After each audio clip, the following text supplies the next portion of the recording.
Olá, meu nome é Álvaro, sou crítico e editor da revista Pós-Créditos e tenho vindo semanalmente gravar esses vídeos sobre a novela Renascer, a releitura agora lançada há algumas semanas, porque Renascer, a original de 93, foi meu objeto de pesquisa de tese. Então passei alguns anos debruçado sobre essa novela. Prometo que eu não vou ficar repetindo isso, é que se porventura alguém está chegando hoje, né, não viu os vídeos anteriores, acho que é bom contextualizar. Então tenho feito esse trabalho de acompanhar a novela, fazer algumas análises críticas que eu tenho postado nos stories da revista e feito esses vídeos semanais. E queria começar justamente por aí hoje, essa questão da releitura ou remake, né, como é o termo mais conhecido, né, remake, de refazer. Eu prefiro o termo releitura, porque eu acho que a novela ela não é refeita quadro a quadro, plano a plano, né, ali, não é a proposta dela. Pode ser que haja produções que tenham essa proposta, né, de refazer simplesmente adaptando uma questão estilística, tecnológica, né, a tecnologia na época era inferior, então vamos refazer a novela com tecnologia HD. Pode ser às vezes que isso seja feito num exercício formal. É conhecido o caso, por exemplo, do Psicose do Gus Van Sant, em que o Gus Van Sant, cineasta, se propõe a refazer o Hitchcock, né, o Psicose do Hitchcock, praticamente plano a plano, né, só que colorido. E aí acho que a marca de autoria do Gus Van Sant nessa refação tá na cor, né? E num plano específico que é o plano assinatura dele. Então ali era uma outra proposta, né? Que não é a proposta de agora, por exemplo, de Renascer. Um caso que eu gosto de usar muito, que eu uso muito em sala de aula, é o caso de Éramos Seis, que já teve a quarta adaptação agora recentemente pela TV Globo, né? E as adaptações de Éramos Seis, na verdade, elas têm usado o texto original, o texto que foi adaptado para a TV Tupi, né, nos anos 70. Depois houve uma nova adaptação em cima desse texto, com algumas intervenções nos anos 90. E agora a TV Globo fez, alguns anos atrás, uma versão recente que muda o final da novela pela primeira vez, né? Originalmente, Dona Lola acaba sozinha, numa casa de repouso para idosos, e nessa versão a, a autora, né, Ângela, não vou me lembrar o nome dela agora, é, peço perdão, mas ela optou por fazer uma adaptação em que dava um final feliz à Dona Lola. E eu acho uma adaptação possível, né, porque qual é o sentido de adaptar? Para mim, quando eu estou dando aula, por exemplo, eu falo que o mais importante é você manter uma certa aura do original, né? Que você passe pelas questões e pelo tema, né? Pelo valor moral mais profundo da obra, né? E que mantenha, de certa forma, isso. Então, essa adaptação do Éramos Seis, em que Dona Lola se casa novamente, recupera o casarão, e tem um final feliz, não trai o título, né? Que eu acho que é a questão, o ponto mais marcante da obra da Maria José Dupré, que foi tantas vezes adaptada, é, que Éramos Seis, uma família que se configurava em seis pessoas. Isso se tornou pretérito, essa família perdeu essa configuração, né? Isso não se perde nessa adaptação agora de 2020, ou seja, continua de certa forma fiel, mas há uma adaptação aos tempos, né? E ao fato de que era a quarta versão, né? Eu acho que Renascer entra nesse contexto. A gente precisa entender a obra original, né? A gente precisa entender a obra audiovisual como um texto, né? Feito de imagens e sons, que constrói uma narrativa e um discurso, né? E esse texto é colocado em diferentes contextos. É, Na minha tese, eu falo muito de um contexto, eu trago dois contextos, né, da Renascer de 93. O contexto televisivo, né, em que contexto, em que grade de programação aquela novela se colocava na época, né? Que novelas antecederam, como é que estava sendo a audiência das novelas anteriores, o que estava acontecendo na grade de programação, né? A própria questão de Pantanal, o sucesso de Pantanal. Então eu trago esse contexto televisivo e trago um contexto do país, né? A Renascer vai ao ar num momento ali um pouco após o impeachment do Fernando Collor de Mello. Isso não me parece ser algo aleatório e desimportante para essa novela, tá?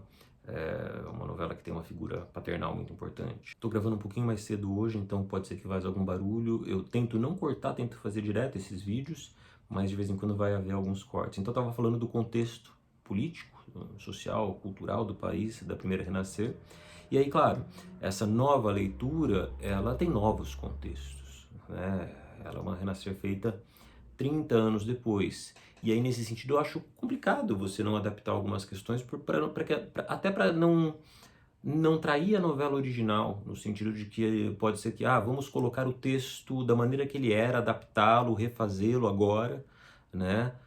Sem transformar nada, sem alterar nada. E aí pode ser que as pessoas olhem e falem, nossa, mas essa novela parece que envelheceu mal, né? E nesse sentido, eu acho importante essa adaptação, essa proposta de releitura, né? Sobretudo porque a Renascer original, eu já falei isso algumas vezes, acho que tanto em vídeo quanto nos escritos, ela é uma novela sobre essa figura patriarcal muito forte, né? E as novelas do Benedito são muito masculinas. Então já falei, acho que já no primeiro vídeo, que é uma adaptação importante, essa transformação, esse novo lugar em que as personagens mulheres são colocadas na novela, né? Eu acho que isso se evidencia agora, por exemplo, na trama que se abriu essa semana, Buba, Venâncio e Eliana, né? Buba, originalmente, em 93, ela já era amante de Venâncio há algum tempo, né? E aqui nessa novela, não. Nessa novela eles estão se conhecendo, ela descobre que ele é casado e ela o confronta nesse ponto, né? Que é algo que pouco acontecia na novela original. Ela de certa forma estava muito confortável, digamos assim, ou pelo menos parecia, né, até certo ponto da trama, confortável nesse lugar de amante. Então essa novela, por exemplo, acho que traz já essa adaptação na trama de Buba, né? Primeiro porque ela já não é mais uma mulher intersexo como era na época, agora ela é uma mulher trans, traz esse potencial educacional que a telenovela tem, não só a telenovela, o drama, né? Aristóteles falava, quando concebe lá a poética, do potencial educativo do drama. Então, a novela tem esse papel. A novela é uma grande educadora no nosso país, sobretudo se ela souber discutir temas importantes como esse, né? Então, essa trama de Buba e Venâncio ganha uma adaptação, tá? E é a trama que tem se desdobrado agora junto com a trama de Mariana, João Pedro e José Inocêncio.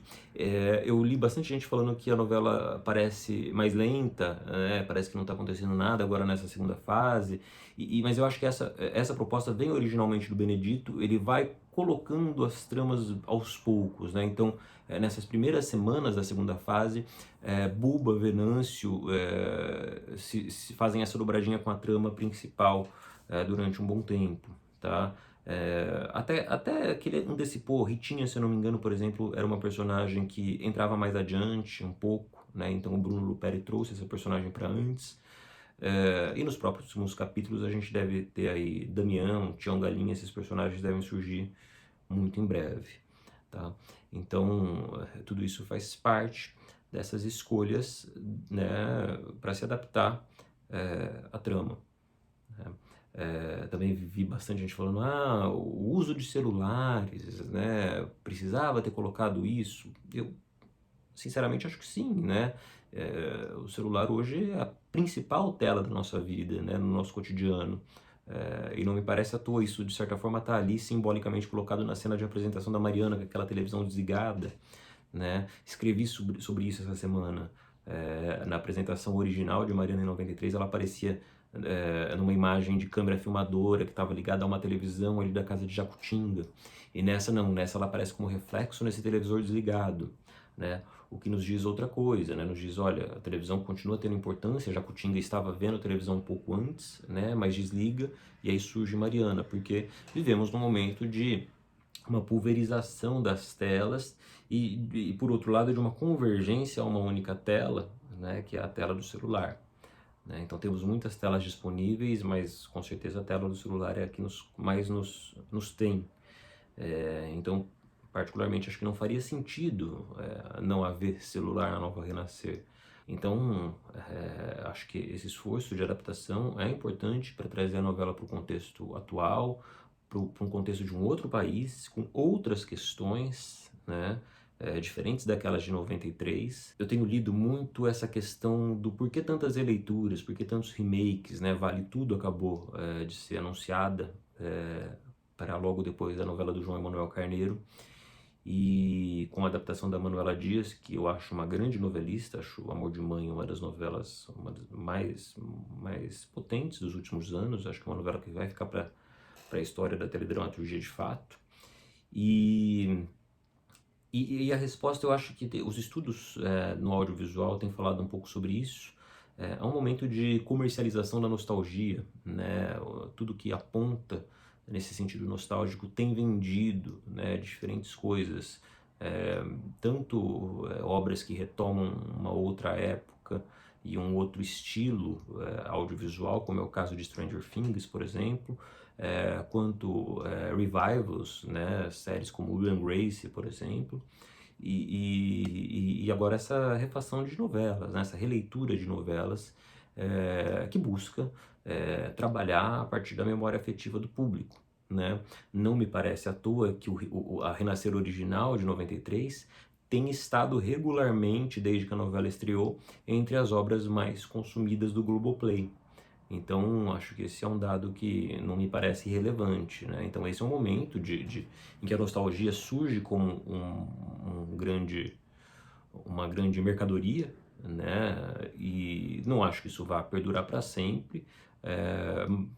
Em algum momento isso vai se esgotar, né? Geralmente essas coisas acontecem em ciclos, mas Renascer, assim como Pantanal, assim como Vale Tudo, tem surfado nessa onda, tá?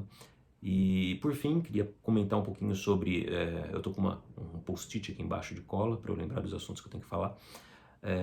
Sobre a semana, né, já falei um pouquinho sobre a introdução de Bubi e Venâncio, né, Zé Bento e Kika também apareceram um pouquinho, né, nos últimos capítulos agora da semana, mas eu acho que a grande mudança ao longo da semana perceptível é no tom, né, na concepção de José Inocêncio, Mariana e João Pedro. João Pedro, um filho ainda submisso ao pai, mas um pouquinho mais equilibrado, se coloca um pouco mais do que na novela anterior.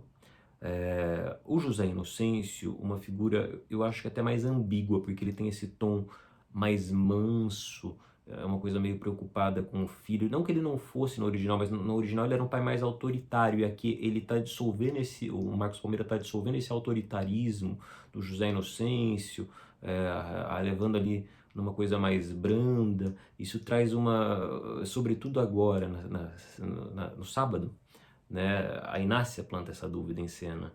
Você tá se casando com essa moça porque você gosta dela mesmo? Ou você está se vingando do seu filho porque você acha que ele matou a mãe, Maria Santa?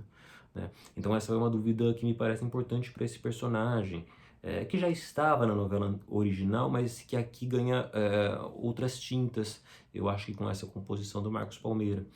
E que é uma composição, é um José Inocêncio menos enfesado, né, do que aquele José Inocêncio do Fagundes, que tinha uma coisa patriarcal mais marcada.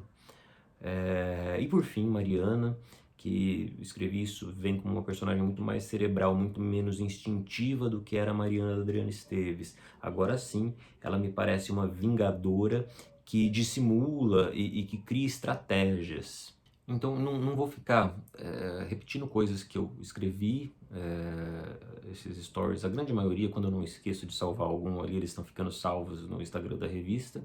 Eu pretendo colocar esse material depois na revista um pouquinho mais organizado, dando uma revisada no texto também, só não tive tempo de fazer isso ainda. Então, para não chover muito no molhado, eu queria destacar essas duas cenas da Inácia, né? Essa cena, personagem da Edivana Carvalho, né? Essa cena que eu já citei, que ela confronta o Inocêncio, né? Ela tem esse apego maternal ao João Pedro, teme que o pai esteja castigando o filho. E a cena dela com Mariana, que é uma cena que originalmente era feita na cozinha, numa encenação em profundidade de campo, que era um recurso, né, muito usado pela novela original. E na época uma singularidade, a televisão pouco trabalhava com essa encenação em que um personagem está mais à frente e outro mais ao fundo e a conversa se dá dessa forma. E nessa novela, nessa versão agora, essa cena foi refeita com as duas frente a frente, cada qual encostada no batente da porta, né? Então, uma coisa quase que um duelo de um western, só que redimensionado para o ambiente interno, para o ambiente doméstico, né? Mas uma cena olho no olho, cara a cara, uma cena muito interessante, muito bonita como texto e como encenação. É isso, e não vou me alongar, acho que já me alonguei, mas como eu fui cortando, não sei mais ou menos quanto deu de tempo. Vai vazar áudio, minha esposa está tratando das cachorras, e é isso, é o que tem para hoje. Eu tenho gravado de madrugada, mas hoje eu decidi gravar um pouquinho mais cedo, tá? Voltamos em breve e vejam renascer.